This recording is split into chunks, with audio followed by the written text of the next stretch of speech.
ఇక Delhi liquor scam case రోజుకో మలుపు తిరుగుతోంది. ఇవాళ రెండో రోజు ఈడీ అధికారులు ఎమ్మెల్సీ కవితను ప్రశ్నించనున్నారు. మరోవైపు కవిత అరెస్టు అక్రమమని భర్త అనిల్ సుప్రీంకోర్టును ఆశ్రయించారు. ఇవాళ కవిత భర్తను అనిల్, అలాగే కవిత వ్యక్తిగత సిబ్బందిని ఈడీ అధికారులు ప్రశ్నించనున్నారు. కవిత పిటిషన్ను రేపు సుప్రీంకోర్టు విచారించనుంది.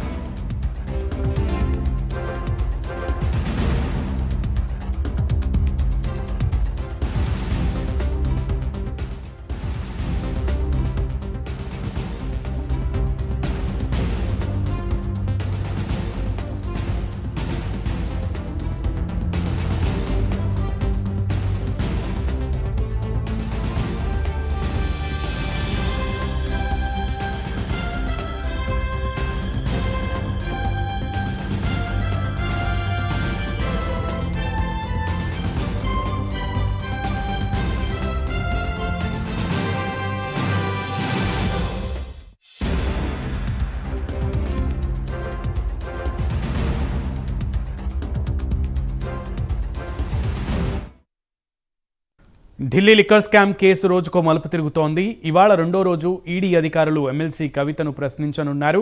మరోవైపు కవిత అరెస్టు అక్రమమని భర్త అనిల్ సుప్రీంకోర్టును ఆశ్రయించారు. ఇవాళ కవిత భర్తను, అలాగే కవిత వ్యక్తిగత సిబ్బందిని ఈడీ అధికారులు ప్రశ్నించనున్నారు. కవిత పిటిషన్ను రేపు సుప్రీంకోర్టు విచారించనుంది.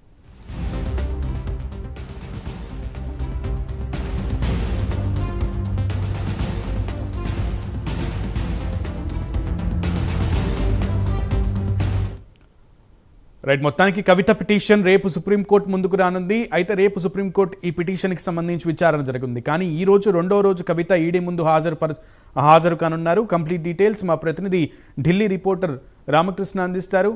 రామకృష్ణ,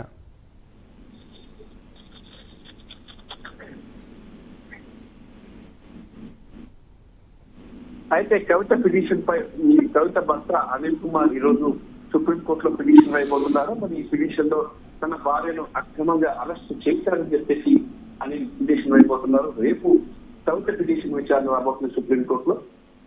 మహిళల విషయంలో ఈడీ సరైన ప్రామాణికాలు పాటించట్లేదంటూ కూడా కవిత పిటిషన్ వేశారు. దానికి సంబంధించి రేపు విచారణ రాబోతుంది. మరి ఇక ఈ రోజు కవిత రెండవ రోజు ఇంట్రాగేషన్ స్టార్ట్ అయింది. మరి ఈ ఇంట్రాగేషన్ లో ఆమెపై ప్రశ్నల హస్తాలను సంధించబోతుంది ఈడీ. ఆమె నుంచి మరిన్ని వివరాలను రాబట్టేందుకు విశ్వ ప్రయత్నం చేస్తుంది ఈడీ. ప్రస్తుతానికి ఆమె ఆరోగ్యం నిలకడగా ఉంది. ఉదయాన్నే డాక్టర్స్ బృందం కూడా వచ్చి ఆమెకు వైద్య పరీక్షలు నిర్వహించి ఆమె ఆరోగ్యంగా ఉన్నారని చెప్పారు.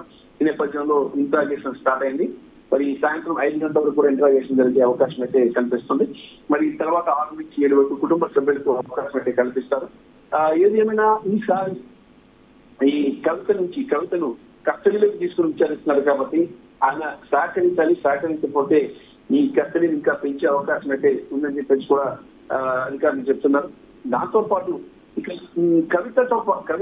కవితకు సంబంధించినటువంటి లావాదేవీలపై కూడా కన్నేషించారు. కవితకు సంబంధించి మనీ ఎక్కడికి ట్రాన్స్ఫర్ అయింది, ఎవరికి ట్రాన్స్ఫర్ అయింది, ఎలా ట్రాన్స్ఫర్ అయింది, దాంతో పాటు మనీ లాండరింగ్ ఎంత పాల్పడ్డారు, ఎవరు ఎందుకు ఇంకా ఎవరెవరు ఉన్నారు, మరి ఢిల్లీ ముఖ్యమంత్రికి ఈ స్కామ్ లో ప్రమేయం ఉందా లేదా అనే అంశం కూడా ఈ రోజు విచారణలో తేలబోతుంది. Right Ramakrishna, keep updating us. Thank you.